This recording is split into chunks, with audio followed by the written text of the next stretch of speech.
Hello and welcome to another episode from the Real Talk and Revenue podcast. We have myself, Francesca, the accountant, and we have Jordan, the therapist, and we bring real powerful conversations around building revenue, building confidence, how the mindset works, all different discussions around to help others in business and in their personal life. So listen in, tune in, let us know what you think, ask questions along the way and we'll be sure to answer them.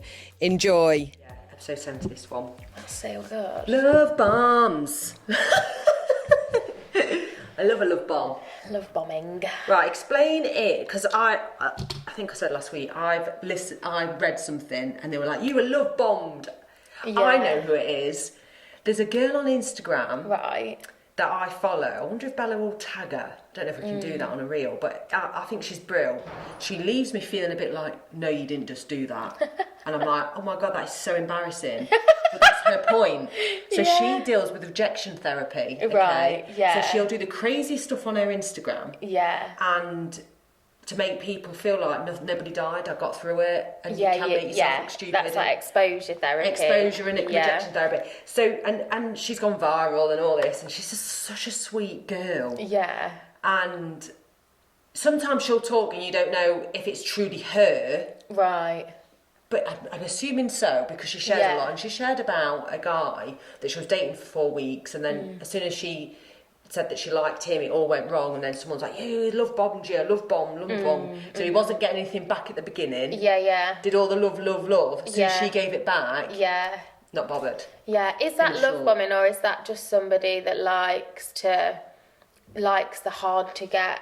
Yeah, what is love bombing then? Because I actually don't know. Well, love bombing is like is the intensity of which someone comes on, like promising the world. I think he did. And you see it all the time where, like, and again, it can look like saying I love you way too soon, inappropriately, like, it's too much. And again, like, in that dynamic, somebody that has maybe like a healthier attachment style, or, you know, a kind of a more healthier reference point for relationships and how they develop and at what speed, would probably be put off by, like, they'd be like, oh God, that's a bit too much.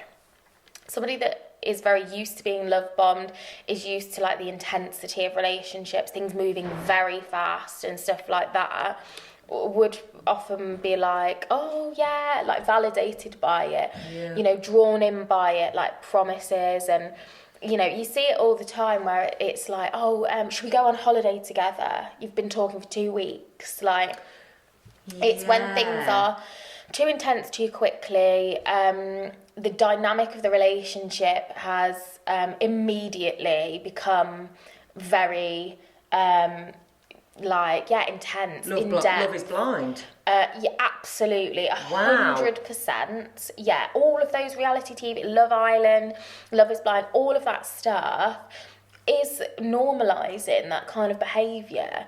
Oh my God! That's not normal. I did not when know. You think about how a relationship develops and how trust is built and how we get to know people. Like, we were even talking about this in friendships before. Like, you often just get to know someone over a period of time. Like, you spend some time together, you go for a coffee, like, you go for food, you're learning about a person.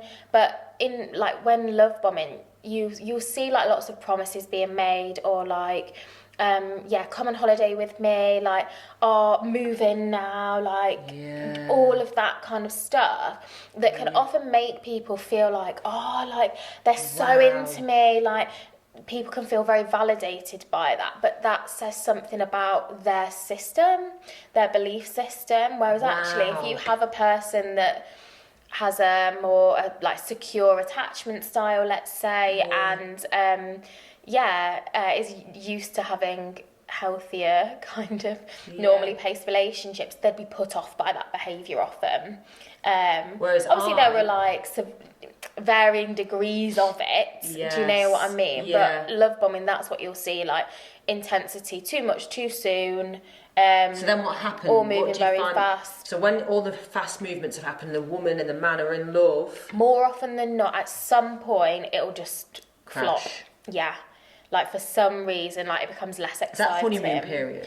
It's different to that, I would say, because you can have a honeymoon phase in any relationship. Yeah, you can. But obviously in love bombing, sometimes you're only ever going to have that and then it'll end because it's just all thrown into the pot and then it falls apart. And it kind of takes away that, like, natural, organic, like, getting to know someone. Yeah, Steve's the only one in my whole of my relationships that I felt like it was a natural progression, slow progression. And unfortunately, what can happen is that people will view healthy, secure relationships as boring and mundane. But that can be a very good sign. Obviously, you need certain things to be present. I used to think that, as if I'd want anything else. We're so used to our nervous systems being dysregulated in relationships and waiting for that message, waiting for the response, like waiting to see that person, it being all like passion and excitement, that actually we're kind of being conditioned to think that that's normal. And that's what healthy, good relationships look like. And it's not. Healthy, good relationships have you feeling content, settled, safe. And those kind of relationships don't. Your nervous system will be like torn all over the place. Yeah, you don't know what you're getting from one day to the next. Yeah, oh my God, I can relate. That is so interesting. Yeah. I just think, wow, like, that's what I probably used to do in my 20s. I think, I thought that was normal. Yeah. Bit of a chase. Then they'll be there, then they wouldn't. Yeah. What's up? What mood are they in? What we're doing tonight, because we need to be doing something. I don't really can't want look too interested or it'll put them off. Like, look perfect, look good. Yeah, no. Oh, wow. Do you think there's loads like this then? Yeah. What advice would you give then? Say someone's listening going, oh God, I'm seeing someone for a couple of months, because you've just spelt it out. Yeah, it's hard, isn't it? It is really hard, but I'd be, again, it's like, it's looking inward, like what about that situation appeals to you? Yeah.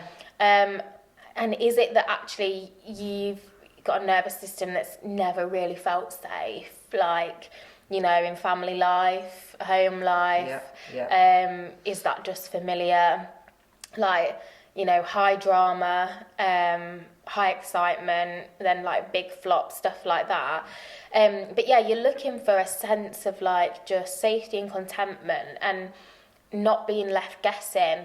Like, there's transparency. If somebody likes you, they're communicating that, not in an over the top way, like, I'm enjoying spending time with you, like, I'd like to go on another date. Brilliant. Yeah, I'll drop you a message tomorrow. Do you know what I mean? Someone that's like consistent.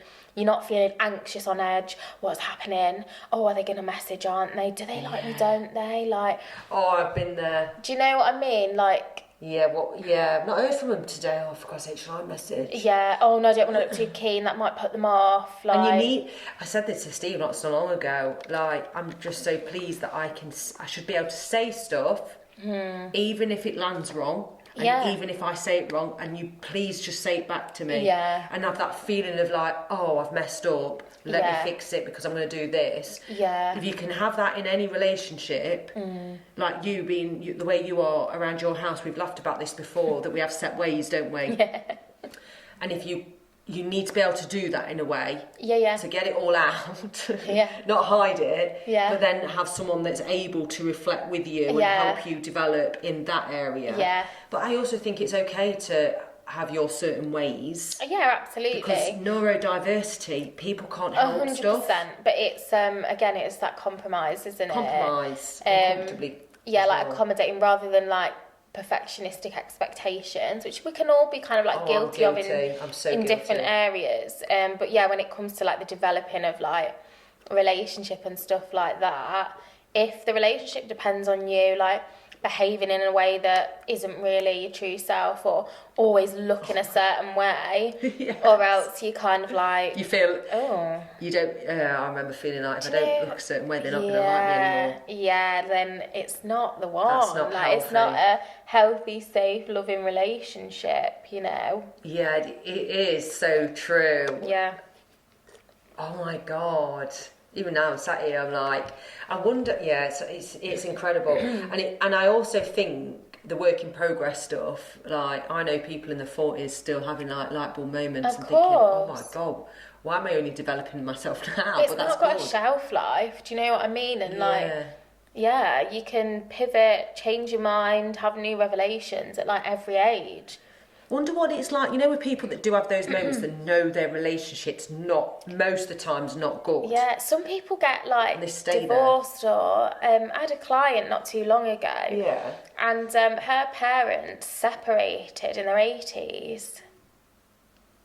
Yeah. What? Because her mum was finally like, oh, I can't put up with this anymore. Wow. Yeah. I've never heard that. Never heard that age. And she moved out of the family home into her own little place. They just separated. That is sad, but isn't it amazing? amazing. Like, so it just goes to show, like, if you're feeling like that, like, what's that saying? Like, no time like the present. Wow. There you go. Wow. Yeah, that's interesting. Because again, like, what do you do? Just, like, not to be horrible, but go to your deathbed and think, well, I didn't leave when I was 50 or 30. Can you imagine thinking that to yourself? Well, I'm 30 now. Can you imagine? I try and do that, actually. Imagine that. And then What you've got, would my like... deathbed sayings be? And you've got, like, 40, 50 years left, and you're like, oh, no, I've made my bed, best lie. Yeah, I know. Well, it's not that bad. Yeah, so so who cares if you're 80? It's You might make it to 90, and then you've got 10 years of, like, peaceful, suiting yourself. Yeah, it is so true, isn't it? I wonder what it... So I feel, for me, what works is someone that wants to grow and develop. And that's for me. Yeah. And I'm learning that as well, that I like a challenge, I want to grow and develop, whether it's small, it doesn't have to be anything major. And I need, that's it, and off. And that's because that's my core belief. Yeah. And I've had a little bit of a moment where I'm like, oh my God, that's it, that's the piece to my puzzle. And you're either on the page with me or you're not. Yeah. But it's like, anybody listening in and in a relationship that's love bombed or whatever, and you're like doing stuff that's quite toxic, really, toxic behaviours. Yeah. Think about why and what's going on. I used to think that drama was my thing. Let's say, for example, the argumentative relationships and the chaos and this, that, and the other. What fills my cup is not drama, it's the challenge. I need a bit of a challenge in relationship. Not in arguing. Maybe a bit like deeper conversations. Yeah, that's it. I didn't realise that was even a thing until I got with Steve and learning about myself. Yeah. So, for example, there will be lots of women and men, I'm assuming, that think the chaos and the challenge and the arguments, heavy arguments. I don't mean bickering. We need to bicker because sometimes a good thrashing argument makes your relationship better. But I see that for me now is a challenge. Not a massive uproar. You can communicate without, like, blazing rows. What are you doing that for? Not that. Yeah, like you said, there might be, like, bickering and it's just, like, things building up. But if you can kind of just have a conversation, or if you're communicating regularly, it'll reduce that. You know, if you're just like, right, okay, what's been going on? How are you feeling? Yeah. What's going on for you? Work, life, parenting, like, how you feeling in the relationship? What do you need from me? What do I need from you? I'd love... Yeah, that's a great... Perfect. Yeah, it is. It kind of is, like, that open communication. But for different reasons, it can be hard for people because, again, vulnerability... You have to have a level of self-awareness. And it takes guts to walk away from a relationship and be on your own. Yeah, 100%. People wait to meet somebody else. Yeah, so many people are uncomfortable on their own. Yeah, I wonder what that is. There's a lot of joy in it as well. You get to know yourself very well, I think, when you spend time on your own. Yeah. I did actually love it. Wouldn't change anything now for the world, as in to be on my own again. Not that I'm saying that. But I also think there is a space to be in a relationship and have your own time, whether you're a parent, not a parent, Yeah, it's essential, and some of us need more of that than others. Yeah, I need a lot of time on my own to just like reflect, decompress. I feel like I've read something before where a woman was in a relationship with a guy and she wanted more time on her own, but she didn't want to offend him.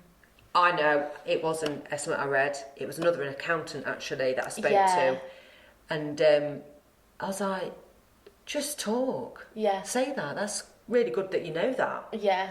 and because they've been together such a long time. Yeah. And it's interesting. I'm like, wow. You know, when I know that so many people are going through stuff and I feel like I can help in that way, but it will help in business. I know it sounds bizarre, but personal and business go hand in hand. But yeah, that's interesting. They've been together such a long time. Yeah. And she was like, she needs space. But he sees that as offensive. Yes, yeah. Do you relate to that then? It can be the case. Yeah, do you hear that? Yeah, but luckily, like, because I need a lot of time on my own, and George just knows that.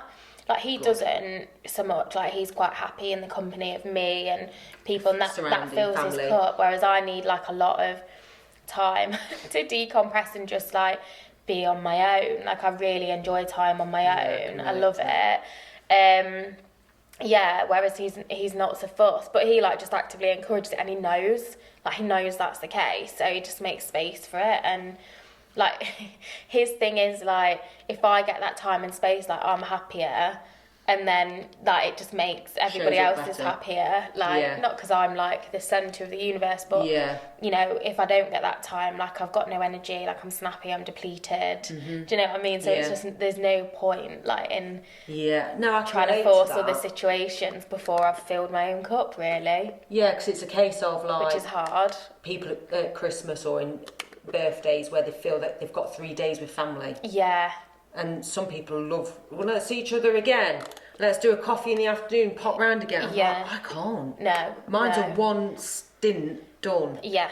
Yeah, absolutely. That doesn't mean I don't like seeing people. Yeah, it's just got to like be limited, I think. 100%. Yeah, and I used to think I was like a very sociable person. I love that sort of thing. I used to think I was. But, like, not the case. Like, I like little bits in bursts in certain situations, but I like to just be able to, like, dip in and out. And that is so true, actually. That's why I don't like long, intense periods of, like, staying somewhere.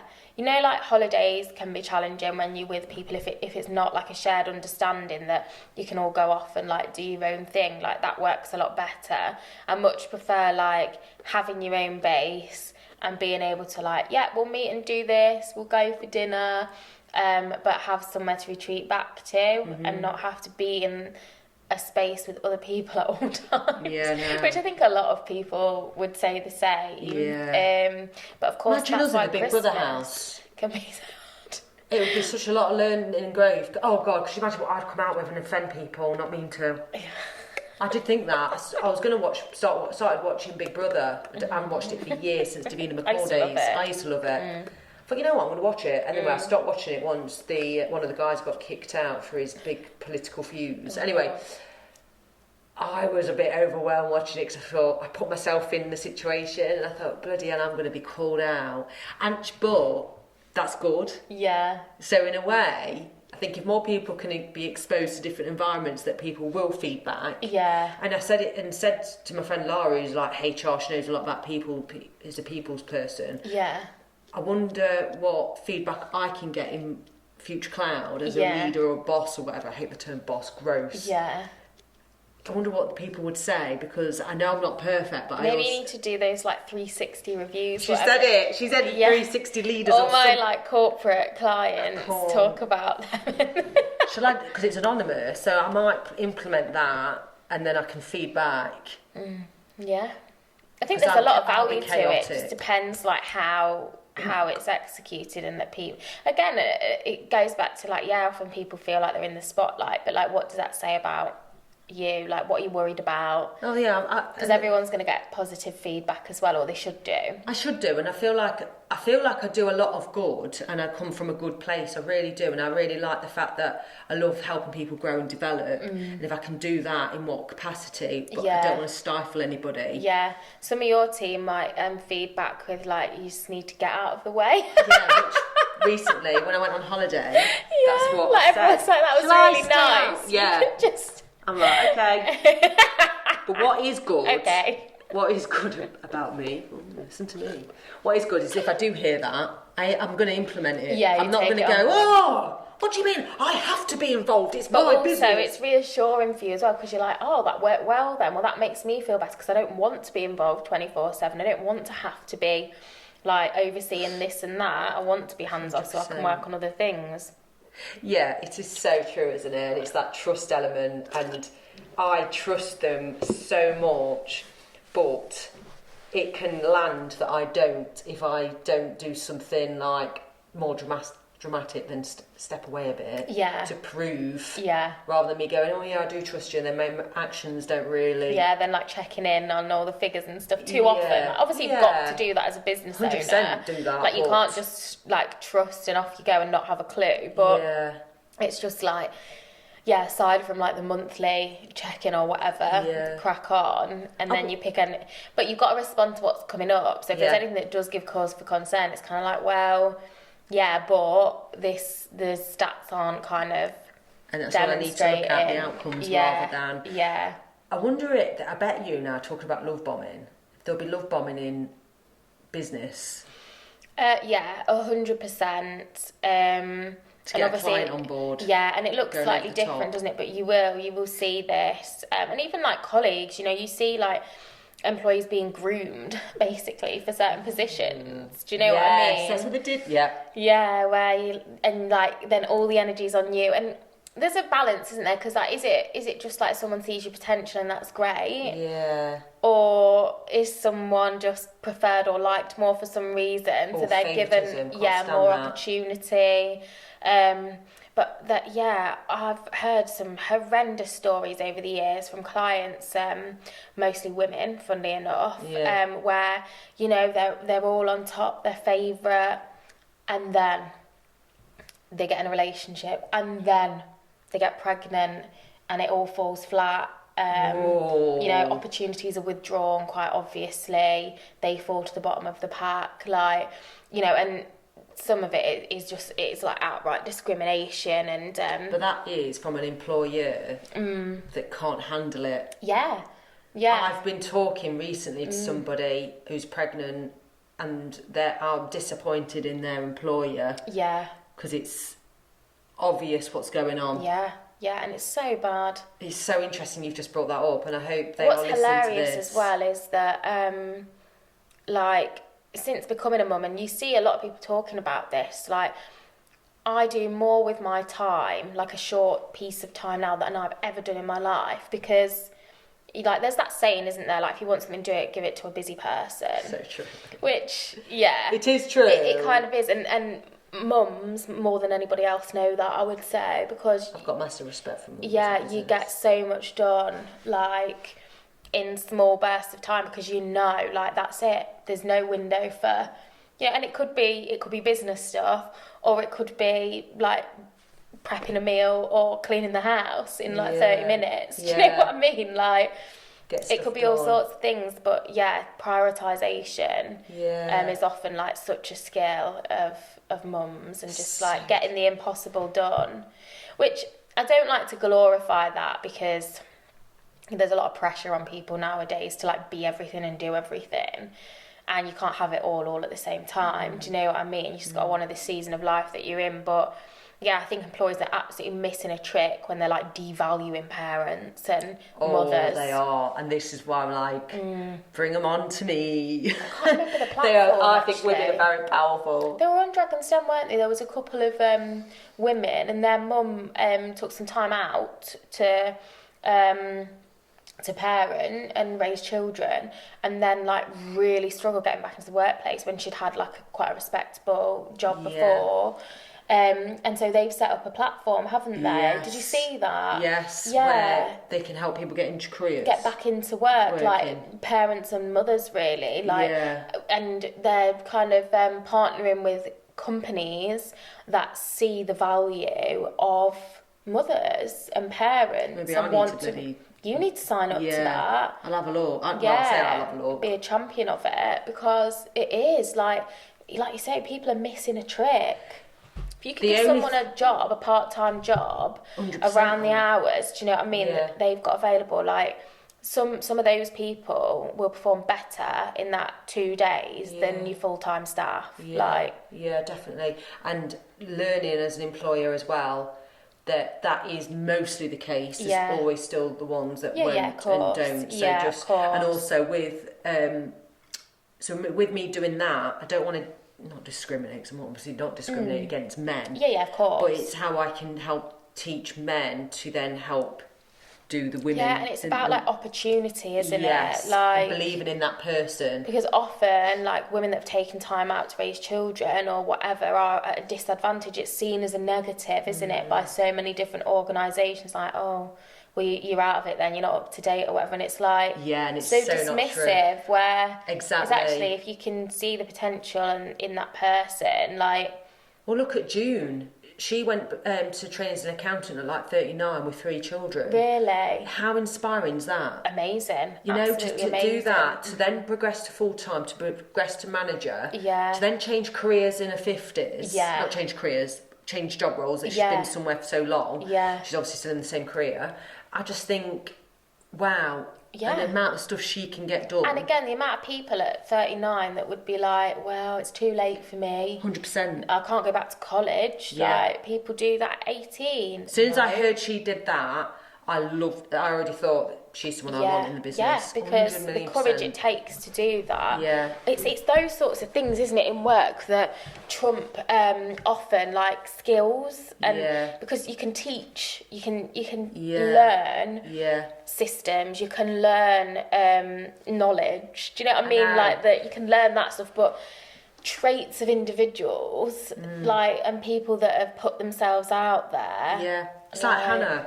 I don't know if she'll mind me saying this, but I saw the potential in her due to attitude. Yeah. So she's changed careers. So this is Yeah. a new career for her in her early 30s. Yeah. I know she'll smash it. Yeah. Because one, she's got the support for if she wants her support, I'm there. But Yeah. two, because she wants it. Yeah, exactly. And she is a parent, but she's a full-time working parent with 2 small kids. Yeah. That's massive for me. Yeah, yeah. Already I can just see the potential. And if it doesn't work out, Yeah. she's giving it all, her all. Absolutely, yeah. So, yeah. And on that note... Employ mums. yeah, exactly. Yes, on to finish it. But no, thanks for tuning in, and I hope it's helped in some way. And Yeah. comment below if you've got any questions or pointers. Yeah.